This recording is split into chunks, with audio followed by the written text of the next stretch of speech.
오늘 우리에게 주시는 하나님의 말씀은 미가서 6장 6절에서 8절까지의 말씀입니다. 거룩하신 하나님의 말씀을 제가 대신하여 봉독해 올리겠습니다. 내가 무엇을 가지고 여호와 앞에 나아가며 높으신 하나님께 경배할까? 내가 번제물로 1년 된 송아지를 가지고 그 앞에 나아갈까? 여호와께서 천천의 순양이나 만만의 강물 같은 기름을 기뻐하실까? 내 허물을 위하여 내 맏아들을 내 영혼의 죄로 말미암아 내 몸의 열매를 드릴까? 사람아, 주께서 선한 것이 무엇임을 내게 보이셨나니 여호와께서 내게 구하시는 것은 오직 정의를 행하며 인자를 사랑하며 겸손하게 내 하나님과 함께 행하는 것이 아니냐. 아멘. 이번 한 주간 참 모두 다 수고 많으셨습니다. 매일 마주하는 일상의 무게들과 짐을 견디면서 때로는 마음이 상하고 때로는 보이지 않는 작은 상처들을 아는 채 그래도 주님 앞에 나오신 여러분들이 자랑스럽고 또 여러분들을 사랑하고 축복합니다. 근데 우리가 주님 앞에 나올 때조차도 우리는 사실 마음 한구석에 세상으로부터 딸려 나온 긴장감과 피로감이 사로잡고 있습니다. 물론 이 자리에 의무적으로 나오신 분은 없겠지만 예를 들어 내가 얼마나 하나님 앞에 신앙의 의무를 다해야 될지, 내가 얼마나 더 헌신하고 헌금을 드려야 할지, 내가 무엇을 드려야 할지 이런 마음의 짐들이 다 있으리라고 생각합니다. 이 세상이라는 것은 뭔가 우리가 뭘 증명하고 때로는 그 대가를 지불해야 대접을 받는 삶에 익숙해지다 보니 이 예배를 통해서 우리가 거룩하신 하나님과 만나는 이 아름다운 관계조차도 우리는 이런 식으로 접근하는 우를 범할 수가 있다는 것이죠. 하지만 우리를 사랑하시는 하나님 아버지는 우리에게 이렇게 얘기하세요. 우리의 공로나 노력, 종교적 성과를 바라지 않는다. 내가 너에게 바라는 것은 따로 있다. 하나님께서 우리에게 바라시는 것이 무엇일까요? 2700년 전 미가 선지자도 질문을 했습니다. 6절과 7절을 보시면 이 빨간 글씨만 한번 우리 같이 읽어볼까요? 시작. 내가 무엇을 가지고 경배할까? 내가 가지고 그 앞에 나아갈까? 여호와께서 기뻐하실까? 내 허물을 위하여 드릴. 네, 빨간 글씨만 읽으니까 좀 헷갈리시죠? 네. 어쨌든 내가 무엇을 가지고 하나님께 무엇을 드릴까, 어떻게 나아가야 하는 것은 이 질문 자체가 미가 시대의 이스라엘 백성의 질문이기도 했지만 사실 오늘날 예배를 드리는 사람들이 갖고 있는 모든 근원적인 질문이기도 합니다. 여러분들 어떻게 생각하십니까? 저는 오늘 말씀을 통해서 그 근원적인 질문에 대한 해답을 함께 찾아보려고 합니다. 정의와 사랑에 흩어지는 성령의 공동체라는 제목으로 정말 하나님이 예배에 나온 우리에게 원하시는 게 무엇일까? 그리고 삶의 예배, 그리고 예배의 삶이란 무엇일까? 함께 살펴보도록 하겠습니다. 먼저 오늘 본문의 배경이 되는 미가 선지자의 시대입니다. 그 시대는 2700년 전이니까 사진이나 우리가 볼 수 있는 고고학적인 명확한 자료들이 조금 불분명하기는 해요. 하지만 당시의 기록들과 미가서를 읽어보면 예루살렘은 굉장히 화려했던 것으로 기억합니다. 수많은 성전들과 예배 가운데 제사들이 진행됐고 수많은 종교의식과 제의가 가득했습니다. 그런데 안으로는 사회적인 부정의가 빈번하게 일어났어요. 가난한 자를 착취하고 정의를 짓밟고 하나님께 거룩한 제사를 드리면서 동시에 하나님이 너무너무 싫어하는 약한 자들을 괴롭히는 일들, 이웃의 아픔에 무관심했고 마음은 싸늘하게 식어져 있었습니다. 사람들 마음속에 죄의식이 있었겠죠. 그리고 마음속에 양심에 찔렸겠죠. 그런데 그것은 어떻게 해결하려고 하냐면 더 많은 번제, 더 많은 예물이 하나님을 기쁘시게 한다라고 스스로 속입니다. 그래서 엄청난 예물과 행위로 하나님께 제사를 잘 지내고 종교적인 행위를 잘 알면 하나님의 마음을 살 수 있다 생각했다는 거죠. 근데 오늘 미가를 통해서 주신 하나님의 말씀은 매우 단호합니다. 사람아, 내가 이미 내게 정답을 알려주었다.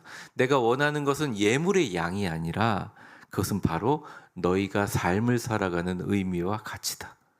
너희가 세상을 향해서 펼쳐져 있는 신앙의 아름다운 공동체가 바로 내가 원하는 것이다 라고 말씀해 주세요. 그래서 좀 더 구체적으로 하나님이 원하시는 아름다운 신앙의 공동체, 성령의 공동체가 무엇인지 오늘 두 가지로 여러분과 함께 살펴보도록 하겠습니다. 첫 번째, 우리 화면을 보며 같이 읽어보겠습니다. 시작. 정의를 행하며 인자를 사랑하는 공동체입니다. 8절에 그대로 나와 있어요. 사람아, 주께서 주님이 보시기에 선한 것이 무엇임을 네게 이미 보이셨다. 빨간 글자만 읽어보겠습니다. 시작. 여호와께서 내게 구하시는 것은 오직 정의를 행하며 인자를 사랑, 겸손하게 내 하나님과 함께 행하는 것이 아니냐. 우리가 이 땅을 살아가면서 이웃들에게 진정한 정의를 행하고 따뜻한 사랑을 흘려 보내는 것이 바로 하나님 원하는 것이 아니겠느냐라고 말씀하십니다. 근데 이런 일은요, 우리의 도덕적인 결단이나 인격적인 수양으로 이루어지는 게 아니에요. 맨 끝에 해답을 주시죠. 겸손히 너의 하나님과 함께 행하는 것에서 그 힘이 나온다는 것입니다. 근데 우리는 겸손하게 하나님과 함께 행하기보다 나의 뜻을 하나님께 관철하려고 하는 인간의 본성이 있다는 거예요. 그래서 6절과 7절을 보게 되면요, 그것도 빨간 글씨만 한번 읽어볼게요. 시작. 내가 무엇을 가지고 번제물로 일련된 송아지를 가지고 천천의 순양이나 만만의 강물 같은 기름을 내 맏아들을 내 몸의 열매를. 그러니까 이게 보면 되게 어마어마한 것들이거든요. 하나님을 기쁘시게 하기 위해서 최고의 제물과 엄청난 희생들, 예를 들어 1년 된 송아지는 이스라엘에 딱 한 번밖에 없는 대속제일에 가장 귀하고 순전한 1년 된 송아지를 각을 떠서 번제로 바칩니다. 그러니까 이것은 단지 송아지를 얘기하는 것이 아니라 가장 귀하고 가장 아름다운, 어떻게 보면 가장 돈으로 환산할 수 없는 거죠. 게다가 천천의 순양, 수천 마리의 순양들, 다 하나님께 제사로 드려지는 아주 금액이 높은 것들이었어요. 게다가 만만의 강물 같은 기름. 여러분, 예수님 당시에 예수님이 구약 시대도 그랬지만 예수님의 머리에 부었던 그 향유 옥합의 가격이 오늘날로 환산하면 7천만 원 정도 됩니다. 그런데 10,000개의 강물 같은 기름을 흘려보낸다는 것은 천문학적인 금액이고 우리 인간이 감당하기 정말 어려운 것입니다. 그렇게 해야 하나님께서 기뻐하시겠느냐. 게다가 여기서 더 나갑니다. 내 맏아들, 내가 허물을 벗기 위해서 내 하나밖에 없는 맏아들을, 내 첫째 아들, 그러니까 굉장히 중요하거든요. 이스라엘에게 첫째 아들이라는 개념은 그냥 하나님께 죽여서 바쳐야 합니까? 예를 들어 이삭 같은 경우가 되겠죠. 내 영혼의 죄로 말미암아 내가 죽으면 되겠습니까? 내 몸의 열매가 나의 죽음입니다. 그러니까 극단적인 헌신을 이야기하는 거죠. 이런 게 사람들의 마음이라는 거예요. 그래서 보면요, 우리가 교회를 다니고 신앙생활을 하면서도 나보다 더 헌금을 잘하고 나보다 더 헌신을 하고 우리보다 더 크고 화려한 성전에서 하나님께 뭔가를 드리는 것을 하나님이 본질적으로 기뻐하신다고 생각해서 우리가 세상 속에 가지고 있는 습관과 관념대로 신앙생활을 하시는 분들이 있는데, 오히려 성경 말씀은 거의 반대예요. 과부의 가난한 두 렙돈, 당시에 한 20원에서 50원 되는 것들, 정말 가장 낮은 곳에서 그들이 모든 것을 바치는 것, 내려놓는 것을 하나님이 더 바라시는 거예요. 그러니까 하나님께서 가장 비싸고 화려한 재물을 바치는 사람들이 정작 문을 나서면 가난하고 힘없는 자들의 밭을 빼앗고 고아와 과부를 압제하는 불의를 저지르는 삶의 모습은 오히려 하나님이 생각하는 정의를 무너뜨리는 행위라고 선지자는 분노하고 있습니다. 하나님의 관계를 인격적인 사랑이 아닌 종교적이고 경제적인, 종교적인 거래로 대처하려고 했던 거예요. 이걸 조금 쉽게 표현해 보면, 쉽게 예를 들면 이런 겁니다. 어버이날 어머님, 아버님을 오랜만에 만나서 식사를 대접하는데 부모님한테 최고의 비싼 음식을 대접해요. 그것도 엄청난 정성이죠. 그런데 부모님 죄송한데 제가 최고급 택시를 잡아줄 테니까 제가 지금 빨리 가봐야겠습니다. 한데 사실은 부모님의 마음은 좋은 음식 아니어도 좋고 최고급 택시 타지 않고 가도 좋으니 조금 더 나랑 오래 앉아서 얘기를 나눴으면 두런두런 얘기를 나눴으면 좋겠다는 것입니다. 하나님은 천문학적인 금액도 너무너무 가슴 아픈 최고의 인간 희생의 제물도 원하지 않으시고 하나님이 정말 받고 싶은 것은 그저 우리의 공의와 정의와 사랑을 실천하는 아름다운 삶을 예물로 받으신다는 거예요. 그래서 8절에 아주 단호하고 따뜻하게 말씀하시는데 사람아 주께서 선한 것이 무엇임을 내게 보이셨으니 여호와께서 내게 구하시는 것은 오직 정의를 행하며 인자를 사랑하며 이렇게 얘기합니다. 이 정의와 인자의 개념은 히브리 원어로 좀 들어가야 됩니다. 정의라는 미시파트라는 말 자체는 이런 의미입니다. 법적인 용어이기도 하지만 이게 판결의 정의가 아니라 사회적 약자들의 권익보호, 억울하게 빼앗긴 자들의 자리를 찾아주는 구체적인 구제의 삶. 이건 어떤 정의일까요? 강자의 정의가 아닙니다. 정치적인 정의가 아니에요. 사회적인 정의가 아닙니다. 이 정의는 약자들의 정의입니다. 약자들에게 꼭 필요한 사회적인 정의를 말하는 거예요. 또한 인자는 뭐냐? 인자를 사랑하는 인자는 뭐냐? 일부 성가대의 이름인 헤세드. 헤세드의 뜻은 우리가 너무나 잘 알죠? 우리 파란 글자만 같이 읽어보겠습니다. 시작. 자격 없는 자에게 끝까지 베푸시는 변함없는 언약적 자비와 신실한 사랑을 뜻합니다. 이게 하나님의 사랑이에요. 그러니까 이런 거예요.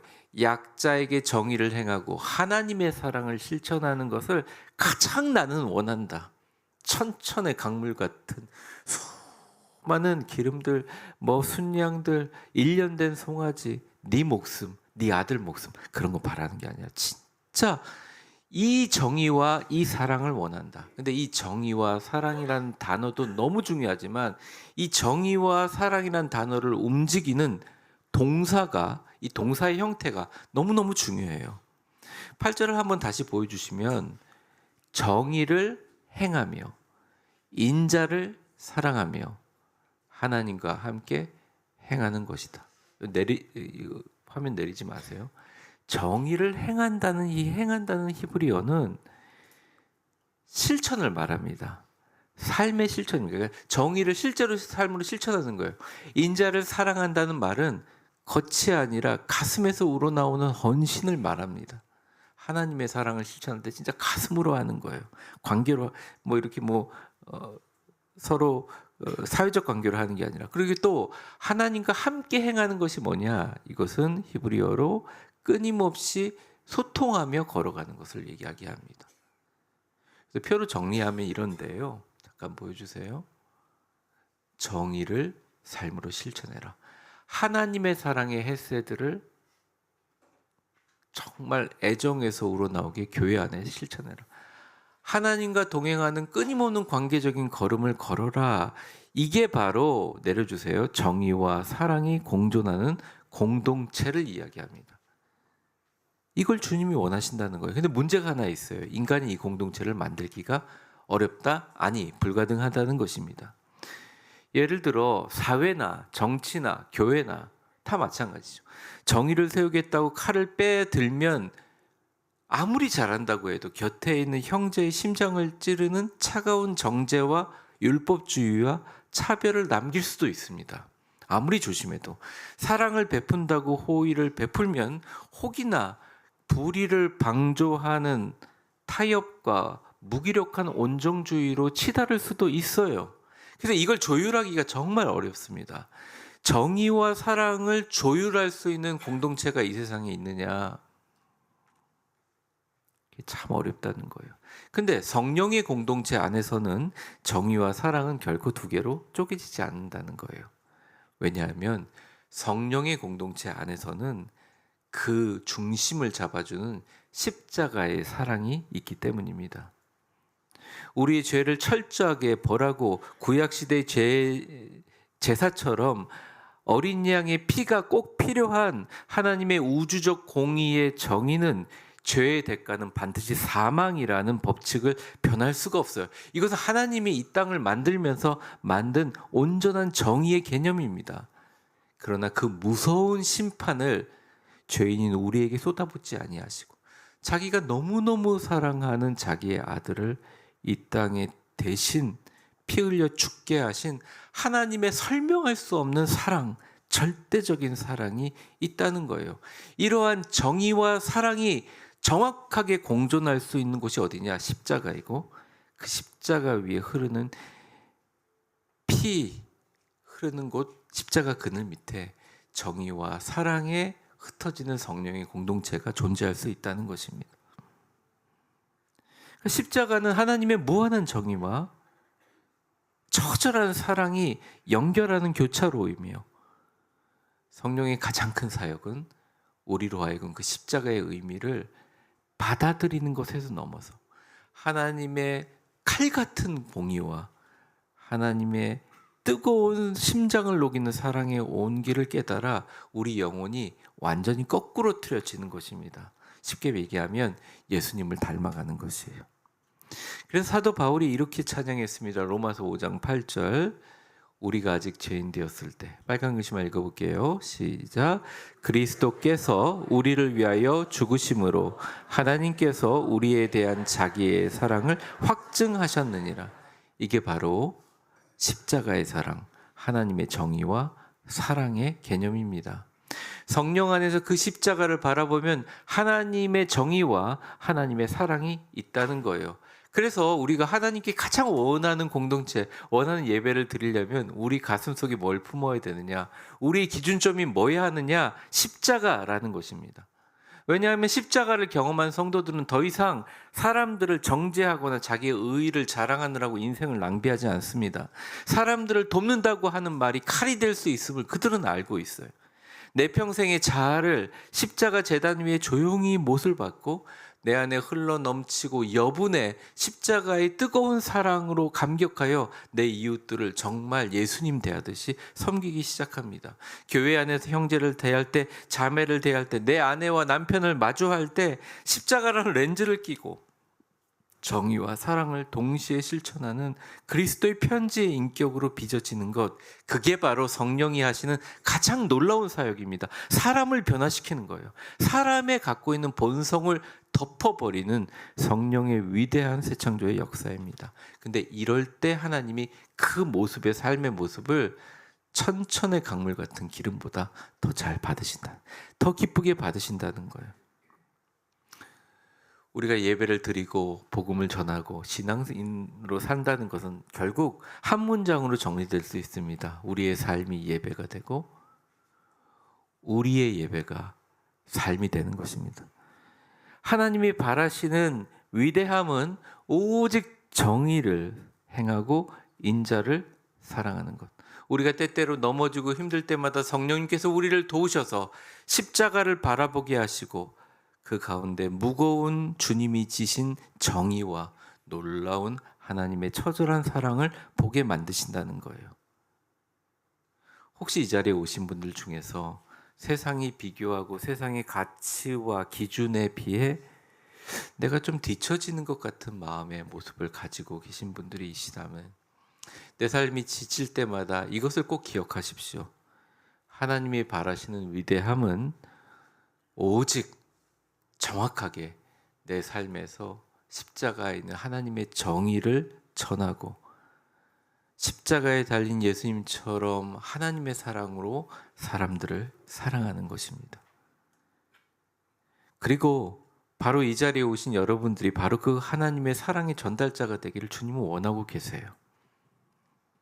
그럼 마지막으로 이러한 사랑과 정의를 실천하는데, 교회 안에서 연습하는데 이것을 세상으로 어떤 식으로 실천하는 공동체여야 하는가, 그 말씀을 좀 드리려고 합니다. 두 번째, 우리 화면 한번 같이 읽어보겠습니다. 시작. 겸손히 하나님과 함께 세상 속으로 흩어지는 공동체입니다. 이 8절 하반절에 보면 겸손하게라는 말이 있습니다. 하나님과 행한다. 근데 이 겸손하게라는 말은 히브리어 원어로 구약에 딱 두 번밖에 나오지 않는 굉장히 독특한 단어입니다. 이 겸손은 굽신거리거나 뭐 고분고분하거나 온순한 태도의 윤리적인 개념이 아니라, 이 겸손은 한번 보여주세요. 핫제아, 히브리어인데 자기를 낮춘다는 의미가 아니라, 파란 글씨만 읽어주실래요? 시작. 하나님 앞에서의 투명성을 가리킵니다. 가면을 벗고 계산을 내려놓고 있는 그대로 하나님 앞에 서는 자세. 뭐 여러분들 다 너무나 지적으로 뛰어나셔서 다 이해가 되시겠지만, 쉽게 얘기하면 이런 겁니다. 제가 이제 교회에서는 목회자이고, 어떤 상황이 와도 가능한 성도들을 배려하고 성도들을 생각하는 그런 입장들이 저한테는 많이 훈련되어 있습니다. 어릴 적부터. 근데 제가 그냥 자연인인 정진욱으로 하나님을 만나면, 어려움과 고통이 있을 때 하나님 너무 힘들어요. 하나님 어떻게 해야 돼요? 할 수도 있잖아요. 근데 겸손하게 너희 하나님과 함께 동행하는 것이 아니냐라고 하는 그 겸손하게는 뭐냐면, 막 사람들을 신경 쓰면서 남을 배려하면 이게 아니라, 하나님 너무 힘들어요. 하나님 어떻게 해요? 투명하게 가면을 벗고 계산을 내려놓고 있는 그대로 하나님 앞에 어린아이처럼 서는 자세가 뭐냐? 겸손하기란. 그러니까 너희가 공의를 행하고 인자를 사랑하고 겸손히 내 하나님과 함께 걸어가고 동행하는 것 아니냐. 쉽게 얘기하면 이런 거예요. 우리가 다 완벽할 수 없죠. 어려울 수 있죠. 하나님께 계속 소통하는 것입니다. 내 약점, 내 부족함, 내 모습 이대로 주 받으옵소서. 날 위해 돌아가신 주, 날 받으옵소서. 솔직하게 나의 약점과 허물을 인정하고 하나님께 내려놓고 성령과 동행하는 것입니다. 울고 싶으면 울면 되는 거죠. 고통하면 가슴을 치면 되는 거거든요. 실패하면 실패를 받아들이는 것입니다. 이겨내고 극복하려고 하는 것이 아니라, 하나님이 내게 허락해 주신 것을 나만 당하는 것이 아니라 주님이 내 곁에 있다고 십자가를 바라보는 거예요. 그래서 성령과 동행하는 삶, 성령 안에서 겸손히 주님과 행한다. 이 겸손이라는 핫제야라는 말은 마치 나의 힘을 주님 앞에 다 맡기는 것입니다. 춤추는 파트너가 내 몸의 중심을 파트너에게 완전히 맡겨버리는 것처럼 가벼움과 자유의 여정이라는 거예요. 참 목사님이 이 말씀을 공존하기가 어렵습니다. 너무 힘든데 이게 어떻게 가벼울 수가 있습니까? 사람에게 너무 인간이 감당할 수 없는 시험이 오면, 성경 말씀에 되어 있듯이 그 주님께서 감당하지 못할 시험을 허락지 않으시고 감당하지 못할 쯤에 피할 길을 내사 능히 감당하게 하시느니라. 이 감당이 네가 감당한다는 말이 아니에요. 원어를 살펴보면 하나님이 손잡아 주신다. 하나님이 안아주신다. 하나님이 눈물 닦아 주신다. 하나님이 꽉 잡아 주신다라는 말입니다. 그래서 오늘 본문의 정의를 행하고 공의를 행하고 사랑을 하고 이런 개념을 아는 것도 너무너무 중요하지만, 그리고 성령이 행하는 신학적인 개념을 아는 것도 너무너무 중요하지만, 오늘 사실 가장 중요한 것은 주님 앞에 솔직하게 내가 갖고 있는 것들을 내려놓으면서 주님과 함께 하루하루를 삶으로 걸어가는 삶이라는 것입니다. 이것이 성령의 바람에 내 영혼의 돛을 맡기고 주님과 함께 활주하는 안식이라는 거죠. 이걸 주님은 신뢰고 믿음으로 보신다는 거예요. 옆 사람 한번 축복하겠습니다. 주님께 모두 맡기세요. 주님은 당신을 사랑하십니다. 사실은 성경 전체가 이것을 사실은 지향하고, 우리가 죽는 순간까지도 이 사랑 붙잡고 주님 앞에 걸어가는 것 아니겠습니까? 성령의 이러한 바람이 불면 어느 순간 나만을 생각하는 지엽적인 모습에서 우리 밖에 있는 죽어가는 영혼들에 관심을 가질 수밖에 없어요.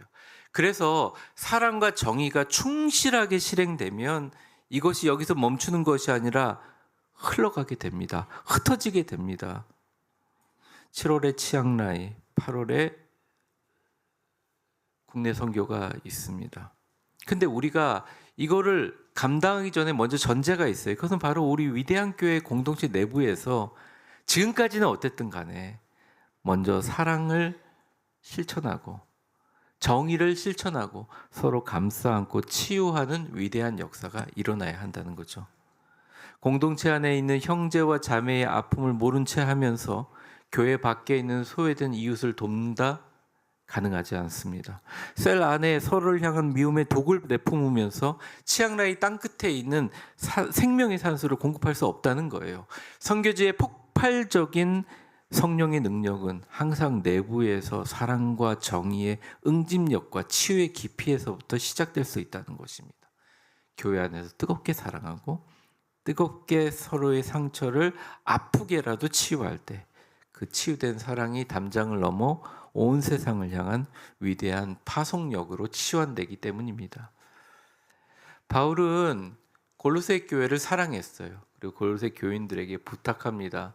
너희는 하나님이 택하사 거룩하고 사랑받는 자처럼 긍휼과 자비와 겸손과 온유와 오래 참음을 옷 입고 누가 누구에게 불만이 있거든 서로 용납하며 피차 뭐라고요? 용서하되. 이 모든 것의 끝이 용서라는 거예요.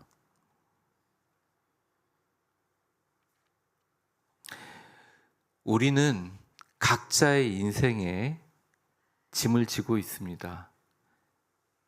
그리고 그 짐을 지면서 십자가를 바라보는 것을 크리스찬의 정의라고 하죠.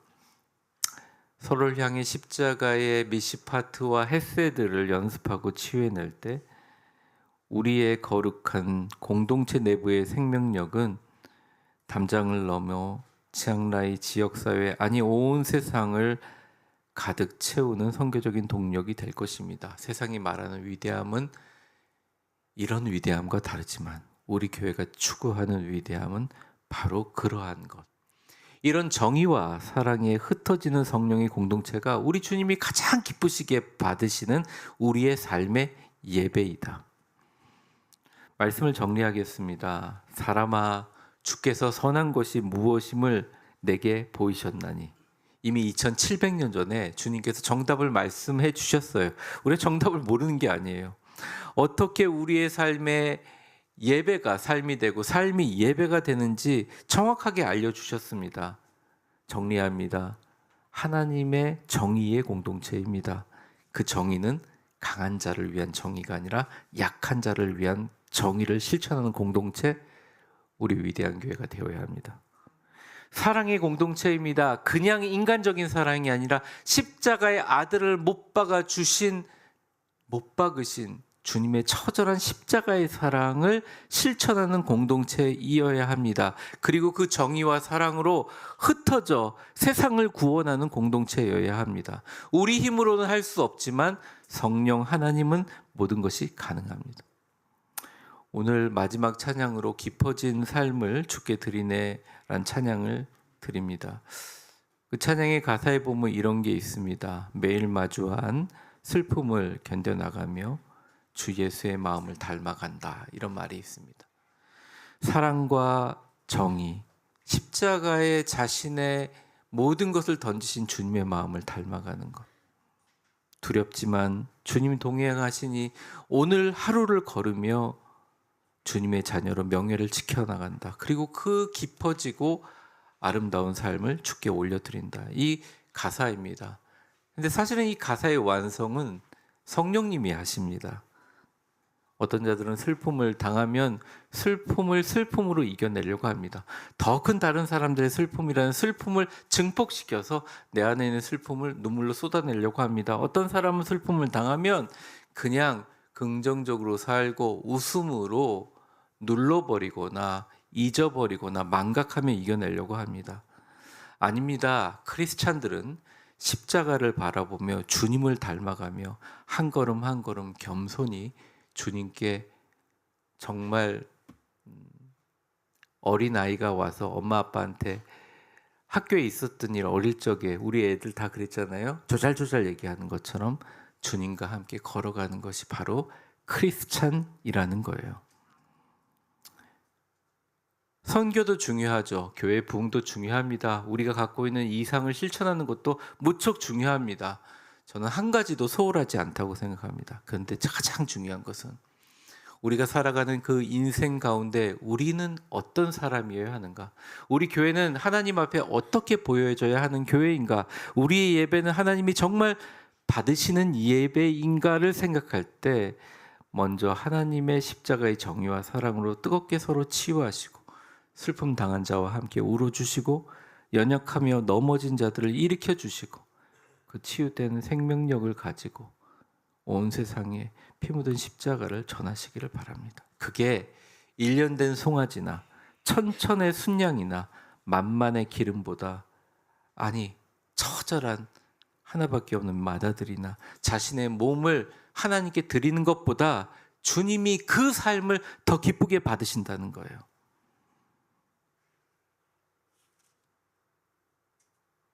그런 여러분의 삶이 되시기를. 그것이 바로 하나님이 원하시는 가장 아름다운 삶의 예배임을 주님은 오늘 말씀해 주셨습니다. 함께 기도하겠습니다. 축원합니다. 이제는 우리 주 예수 그리스도의 은혜와 역사의 주관자가 되신 하나님 아버지의 사랑과 성령의 충만하심과 교통하심이 1년 된 송아지나 천천의 순양이나 만만의 기름보다, 아니 마다들의 목숨이나 자신의 몸을 희생하는 것보다 우리가 남은 인생 살면서 십자가 안에 있는 정의와 약한 자를 돕고 주님의 사랑이 필요한 곳에 작은 예수가 되어 걸어가다가 실수하고 넘어질 때 겸손하게 주님 내가 왜 이리 못하죠? 두런두런 소근소근 주님과 함께 걸어가는 예배가 삶이 되고 삶이 예배가 되는 그 삶을 꿈꾸며 세상으로 파송되는 우리 위대한 교회 모든 성도들 머리 위에 이제와 영원히 함께 계실 것을 간절히 축원하옵나이다. 아멘.